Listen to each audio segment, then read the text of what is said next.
राधे। राधे राधे दोस्तों, अभी मैं खड़ी हूँ दान घाटी मंदिर में। तो यहाँ से गोवर्धन की परिक्रमा शुरू होती है। तो अभी हम परिक्रमा करेंगे, उससे पहले ही हम यहाँ पे खड़े थे तो ये राधे राधे बच्चा लगा के चले गया मना करते करते। चलिए शुरू करते हैं, हम यहाँ से परिक्रमा के बारे में कुछ बताते हैं। तो गोवर्धन जिन्हें गिरिराज भी कहते हैं, इसकी परिक्रमा 7 कोस अथवा 21 किलोमीटर की होती है। परिक्रमा के पहले हिस्से में पड़ेगा आपको जतिपुरा, मुखारविंद मंदिर, पुथरी का लोटा, और दूसरे हिस्से में पड़ेगा आपको राधा कुंड, श्यामा कुंड और मानसी गंगा। तो परिक्रमा लगाने वाले भक्त भी अपने अपने तरीकों से परिक्रमा लगा लेते हैं। सामान्यतः लोग नंगे पांव चलकर 5 या 7 घंटे में परिक्रमा पूरी करते हैं। इसके अलावा दंडवत परिक्रमा होती है जो कि आपको 7 दिन भी लग सकते हैं। और कई भक्त और संत ऐसे होते हैं जो 108 बार और 1008 बार प्रणाम करके फिर आगे बढ़ते हैं। तो इस परिक्रमा में कई समय लग जाता है और कई का तो जीवन परिक्रमा करते करते ही बीत जाता है और फिर उनकी आगे की परिक्रमा उनके शिष्य पूरी करते हैं। अभी हम हैं अपने धर्मशाला के आगे, जो कि है श्री गिरधारी गौड़िया मठ के पास। तो यहाँ से हम ऑटो करेंगे और हमने कर लिए ऑटो बुक, क्योंकि हम लोग परिक्रमा करने पैदल नहीं जा रहे हैं। कुछ लोग हम लोग जैसे भी होते हैं जो कि ऑटो से परिक्रमा करते हैं, तो हमने कर लिया है ऑटो। तो हम ऑटो से परिक्रमा कर रहे हैं क्योंकि हमारे पास समय का अभाव है। इसलिए जो थोड़े बूढ़े होते हैं या हाथ पैर से जो भी परेशानी होती है तो वो लोग भी ऑटो से परिक्रमा कर सकते हैं। तो अभी हम चल रहे हैं परिक्रमा करने। तो ऑटो वाला जहाँ ले जाएगा वहीं जाएंगे। हमें पता भी नहीं है यहाँ के बारे में, तो देखते हैं कहाँ कहाँ ले जाते हैं। तो ऑटो वाले भैया कह रहे हैं सबसे पहले पूछरी के लोटे में हाजिरी लगेगी, उसके बाद ही आपकी परिक्रमा शुरू होगी। तो सबसे पहले हम जा रहे हैं पूछरी का लोटा, तो इसके बारे में भी आपको बताएंगे। और ये जो बाउंड्री देख रहे हैं आप, आपको इसके बाउंड्री के अंदर गोवर्धन पर्वत दिख रहा होगा। अच्छा, इसके अंदर पर्वत है। कलनी उंगली पे जो पहाड़ उठाया का है ना, हाँ, वो वाला पर्वत है। अच्छा, ये वाली उंगली से जो श्री कृष्ण ने पर्वत को उठाया था वो पर्वत के उंगली से परिक्रमा कर रहे हैं। तो ये सामने वही है।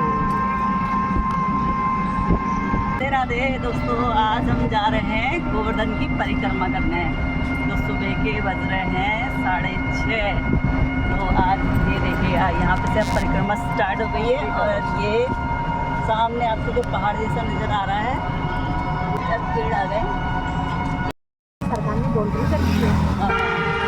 ये हल्के से पहाड़ दिख रहे होंगे। तो इसकी परिक्रमा हो रही है अभी। गोवर्धन है, गोवर्धन पहाड़ है जिसको श्री कृष्ण ने कंकी उंगली में उठाया था। आपने गोवर्धन पर्वत के विषय में तो अवश्य सुना होगा। ये वही पर्वत है जिसे श्री कृष्ण ने अपने छोटी उंगली पर धारण किया था और गोकुल वासियों की रक्षा की थी। बाल कृष्ण ने देखा कि सभी ब्रजवासी उत्तम पकवान बना रहे हैं और किसी की पूजा की तैयारी में जुटे हुए हैं। तो श्री कृष्ण ने बड़े भोलेपन से मैया यशोदा से प्रश्न किया, मैया ये आप किसकी पूजा की तैयारी कर रहे हैं? कृष्ण की बात सुनकर मैया बोली, लला हम देवराज इंद्र की पूजा के लिए अन्नकूट की तैयारी कर रहे हैं।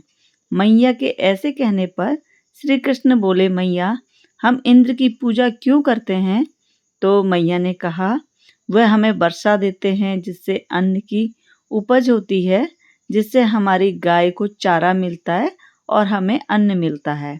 तो भगवान श्री कृष्ण बोले, हमें तो गोवर्धन पर्वत की पूजा करनी चाहिए क्योंकि वह हमें रहने के लिए भूमि, खाने के लिए भोजन और पीने के लिए पानी उपलब्ध कराते हैं।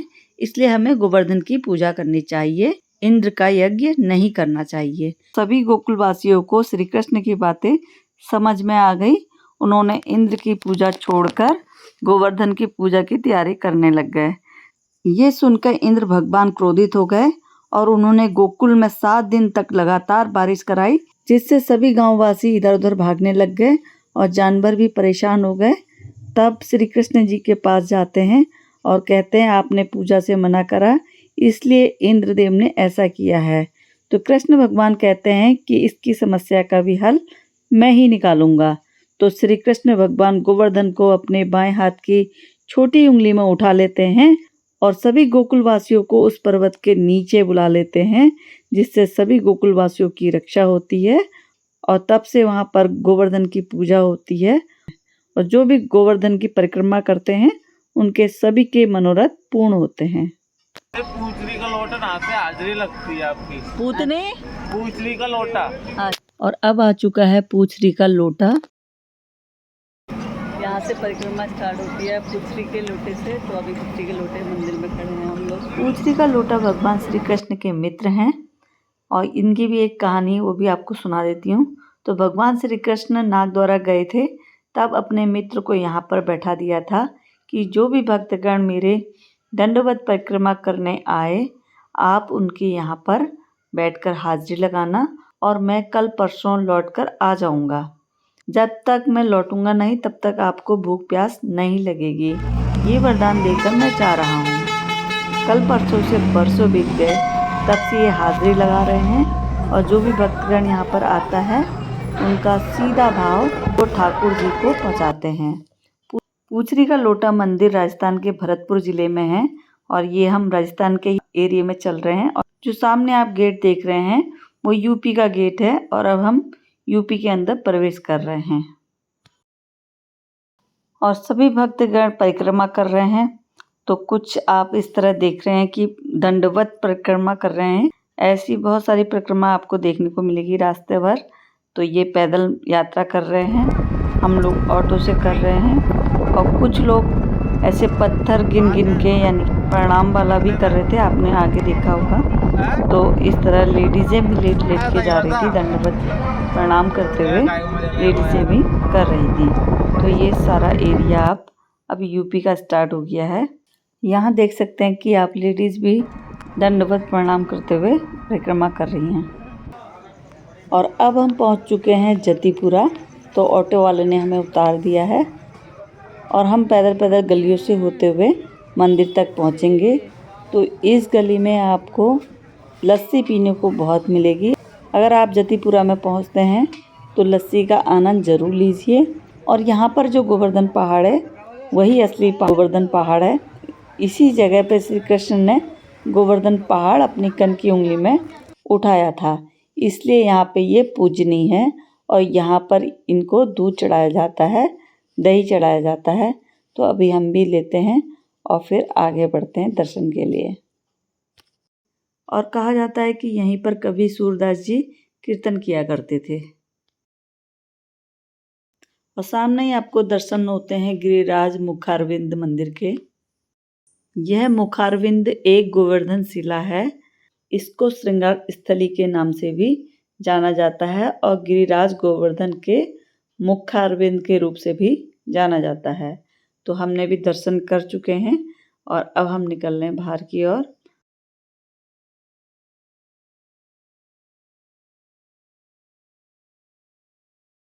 और अब हम गिरिराज जी के दर्शन करने के बाद अब हम चल चुके हैं परिक्रमा में आगे। और अभी भी सब यहाँ पे दंडवत परिक्रमा आपको देखने को मिल रही है रास्ते भर कि लोग दंडवत करते हुए आगे बढ़ रहे हैं परिक्रमा में। आप कहाँ जाएंगे? अब दान घाटी पे जाएंगे। दान घाटी। ऑटो वाले ने हमसे परिक्रमा कराने के 80 रुपये पर पर्सन चार्ज लिया। और जब हम अपने साथियों के पास पहुँचे तो किसी ने परिक्रमा कराने के 50 रुपये लिए, किसी ने 100 रुपये लिए और किसी ने 80 रुपये लिए। तो आप जब ऑटो तय करें तो पहले ही फिक्स कर लें कि कौन कौन सी जगह घुमाएंगे। और गोवर्धन के चारों तरफ बाउंड्री कर रखी है, अभी भी आपको बाउंड्री नज़र आ रही होगी साइड में। और उसी के साइड में पैदल चलने वालों का रास्ता है। वहाँ पे बोल देना जब परिक्रमा जब सड़क आए ना, जब पहुँच जाना परिक्रमा समाप्त होगी परिक्रमा। अच्छा, तुम तो 2 ही जगह ले गए फिर? एक जगह और लेके जाऊँगा ना अभी। वो तो 4-5 जगह तो वही बता रहा था। अरे 4-5 मंदिर जो है कहाँ, जो मेन मंदिर है जो आपको मैं दिखाए, ऐसे तो छोटे छोटे मंदिर काफ़ी हैं यहाँ पे। छोटे छोटे मंदिर है ना, वो तो काफ़ी हैं। अच्छा। सबसे बड़ा मंदिर अभी आएगा, मैं वहाँ लेके जाऊँगा आपको।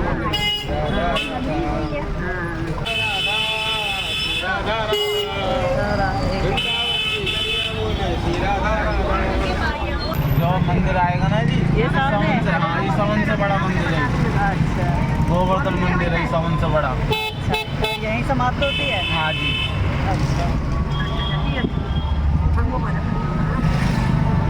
ऐसे चालू होती है, नहीं पे आके खत्म होती है। तो तुमने हमें यहाँ से कहाँ से चालू कराया? अगर हाजिरी तो वहाँ से लगती है ना, पूजी लौटाते यहाँ पे का तो शुरू में आ जाओ, एंड में आ जाओ। अच्छा, इन्होंने हमें ऐसा बोलकर आधे मंदिर घुमाए, एक हिस्सा रह गया हमारा जो कि राधा कुंड है, श्याम कुंड है और मानसी गंगा है।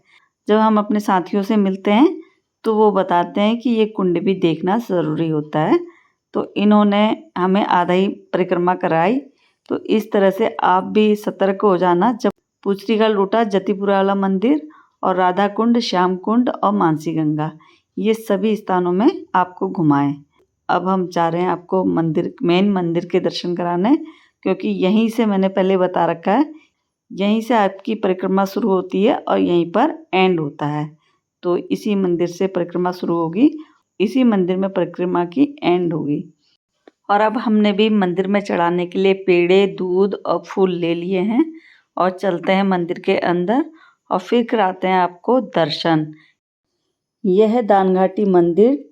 गोवर्धन की परिक्रमा शुरू करते समय सबसे पहले गोवर्धन पर्वत को प्रणाम करें। और अभी आप दर्शन कर रहे हैं गिरिराज शिला जी के। गिरिराज शिला जी को दूध अभिषेक कराएं और फिर अपनी परिक्रमा प्रारंभ करें। यानी कि आप गोवर्धन की परिक्रमा करते समय सबसे पहले मानसिक गंगा कुंड में जाएं, वहां स्नान करें या मुँह हाथ धोएं, फिर राधा कुंड जाएं, उसके बाद दानघाटी मंदिर का पहला पड़ाव आपका शुरू होता है। यानी कि जो अभी आपको मंदिर दिखा रही हूँ, इस मंदिर में आए और यहीं से आपकी परिक्रमा शुरू होती है। गिरिराज शिला पे दूध अभिषेक करने के बाद यहाँ से आपकी गोवर्धन यात्रा शुरू हो जाती है और फिर एंड में भी आप यहीं पर आएँ, क्योंकि यहीं से जहाँ से आप शुरू करेंगे वहीं से एंड भी करेंगे।